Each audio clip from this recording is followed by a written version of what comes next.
حضرت مولانا فخر جہاں دہلوی محبت کے آدمی تھے نا، اللہ تعالیٰ نے انہیں بڑا نوازا، ان کی محبت لوگوں کے دلوں میں بڑی بڑھنے لگ گئی، تو لوگ ذرا دھیان رکھتے ہیں کہ کس بندے کی آج کل واہ واہ زیادہ ہے۔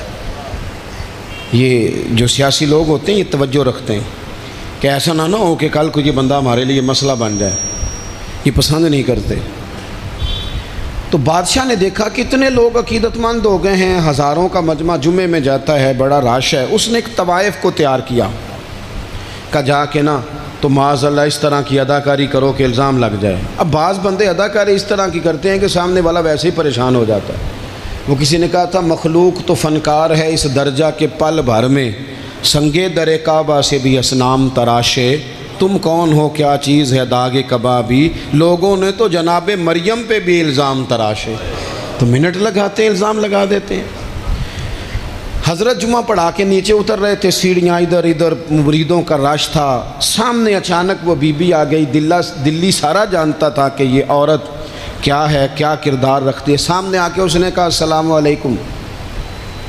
شیخ نے گرد نظر جھکا کے کہا وعلیکم السلام۔ تو اس نے اس طرح گفتگو شروع کی جیسی بڑی جاننے والی نہیں۔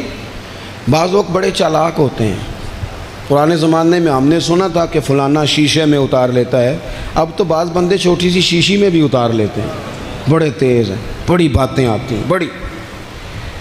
اس نے بھی بڑی طبیعت پوچھی صحت کیسی ہے، وہ کمر میں درد تھا، اس کا کیا حال ہے۔ اب وہ جو سارے مرید پکے نہیں ہوتے، کچھ کچے پکے بھی ہوتے ہیں، وہ جو کچے پکے تھے وہ پریشان ہو گئے کہ واقعی کبھی پوچھا تو نہیں پیر صاحب سے رات کو کہاں ہوتے ہیں۔ تو فٹافٹ کہنے لگی وہ رات آپ آئے تھے تو آپ کھوٹے سکے دے گئے، میں ابھی دکاندار کے پاس گئی ہوں، اس نے لیے ہی نہیں، مجھے تو کچھ سودا چاہیے تھا، یہ پہ کھوٹے سکے۔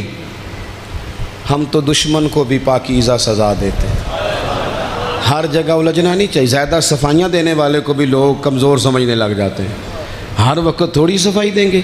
حضرت شیخ نے اس کی بات سنی اور ہنسے، مسکرائے، اور مسکرا کے نہ تو اپنی جیب میں ہاتھ ڈالا اور اصلی سکے نکالے اور 3 دفعہ فرمایا بیٹی، او میری بیٹی، او پیاری بیٹی، تو نقلی دے جا، اصلی لے جا، اور میرا پتر دوبارہ بھی ضرورت پڑی تو آ جانا، فخر جہاں کا دروازہ کھلا ہی ملے گا۔ ہم تو دشمن کو بھی پاکیزہ سزا دیتے ہیں۔ حضرت نے فرمایا پتر ضرورت پڑے تو دوبارہ بھی آ جانا۔ یہ بات کرتے ہی نا پھر شیخ سیڑھیاں اترنے لگے، اور جب سیڑھیاں اتر گئے تو 3-4 منٹ کے لیے وہ بی بی سکتے میں آئی، کانپنے لگی، پھر دوڑ کے جا کے حضرت کے پیروں میں بیٹھ گئی، کہنے لگی بابا ایک بات تو بتا، تو مٹی کا بنا ہے کہ کستوری کا؟ تو سندل کا بنا آدمی؟ میں تجھے بدنام کرنے آئی، الزام لگانے آئی، چاہیے تو یہ تھا کہ لوگ مجھ پر تھپڑوں کی برسات کرا دیتے، تیرا چہرہ جلال سے سرخ ہو جاتا، اور میں بدنام کرنے آئی۔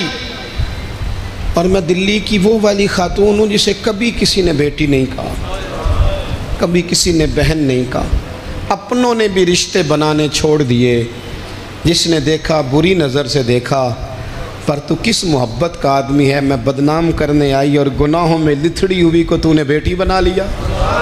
یہ جملے کہتے ہی اس خاتون نے دوپٹہ اٹھایا، چہرے پہ اوڑا، اور کہنے لگی دلی والوں اب میں تمہیں بتاؤں گی فخر جہاں کی بیٹی کس طرح کی ہوتی ہے، اب میں بتاؤں گی۔ آج کے بعد میرے مکان کو کوئی گانے باجے کی جگہ سمجھ کے نہ آنا، اسے میں نے مسجد بنا دیا ہے، قیامت تک مدینے والے کے نام کی اذانیں پڑھی جائیں گی، مسجد کا ارادہ کر دیا ہے۔